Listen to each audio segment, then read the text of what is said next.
আজকে আমার হেসেলে রান্না হবে উত্তরবঙ্গের প্রসিদ্ধ খাবার শীদল।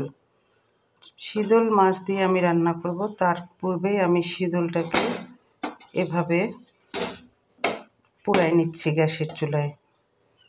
শীদল তৈরি হয় কচু শাক, বিভিন্ন ধরনের মশলা বলতে কাঁচামরিচ, রসুন, তারপর বিভিন্ন গরম মশলার গুঁড়ো, এগুলোর সাথে কচুর ডাঁটা, কালো কচুর ডাঁটা এবং শুটকি মাছ গুঁড়ো করে সবগুলো উপকরণ পিষে একেবারে গুঁড়ো করে পিষে সবগুলো একখানে মাখিয়ে তারপরে গোল গোল করে হলুদ এবং সরিষার তেল দিয়ে গাটা মাখিয়ে তারপর সেটা রোদে শুকিয়ে সংরক্ষণ করা হয়।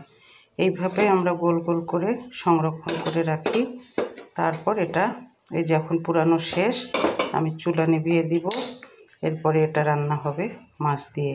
এটা আগে আমি ধুয়ে নিব, ধুয়ে নেওয়ার পরে এটা একটু পানির মধ্যে ভিজে রাখবো। ধন্যবাদ। আমি শীদল পুড়িয়ে নিয়েছি আগে। শীদল পুড়িয়ে নেওয়ার পরে এইভাবে শীদলটাকে পানিতে ভিজে রেখেছি, এই যে দেখেন। আর অন্যদিকে আমি এই যে মশলা, পেঁয়াজ, তারপরে তেলের মধ্যে তেজপাতা এবং রসুন, এই তিনটি উপকরণ ভেজে নিলাম। এর মধ্যে আমি ছেড়ে দেব হলো পূর্ব থেকে গুলিয়ে রাখা এই যে শীদলের পানিসহ যে শীদলটা ভিজিয়ে রেখেছিলাম সেটা। এরপরে আমি একটা একটা করে শীদলের উপকরণটা ঢেলে দিয়ে গাইস, এই যে দেখেন কালারটা কেমন আসছে। এখন আমি দিয়ে দিব লবণ, পরিমাণ মতো লবণ দিয়ে দিলাম। যেহেতু আমি সবজিও দেব ওটাতে, কারণ শুধু শীদল রান্নায় সবজি দিলে শুধু শীদল দিয়ে রান্না করলে ভাল লাগে না, সবজিও দিতে হয়। যে পরিমাণ মতো আমি একেবারে হলুদ দিয়ে দিলাম, হলুদ গুঁড়ো। এরপরে দিয়ে দিচ্ছি হলো মরিচের গুঁড়ো।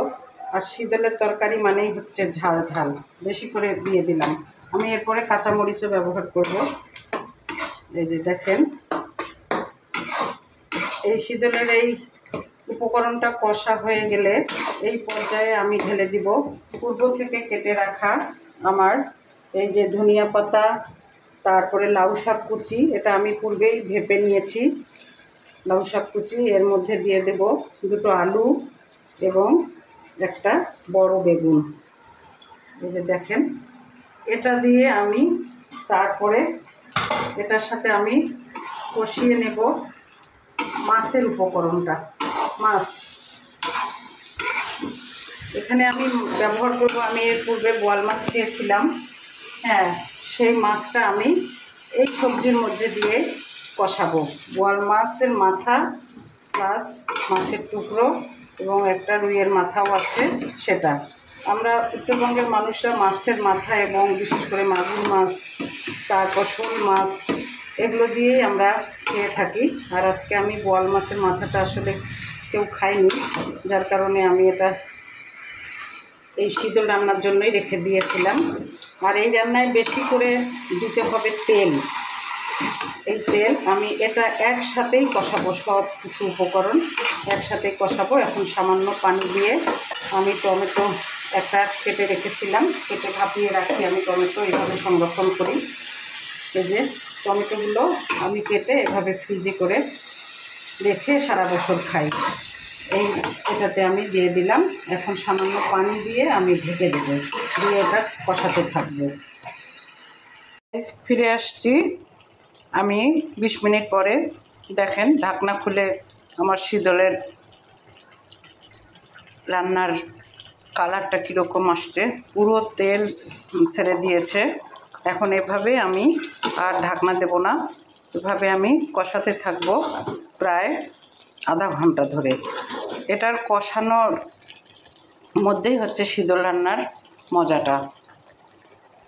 এই যে আমার শীদল রান্নার ফাইনাল লুক দেখেন। এরকম যখন কড়াই থেকে তেল ছেড়ে দিবে তখনই বুঝে নেবেন যে শীদল রান্না হয়ে গেছে।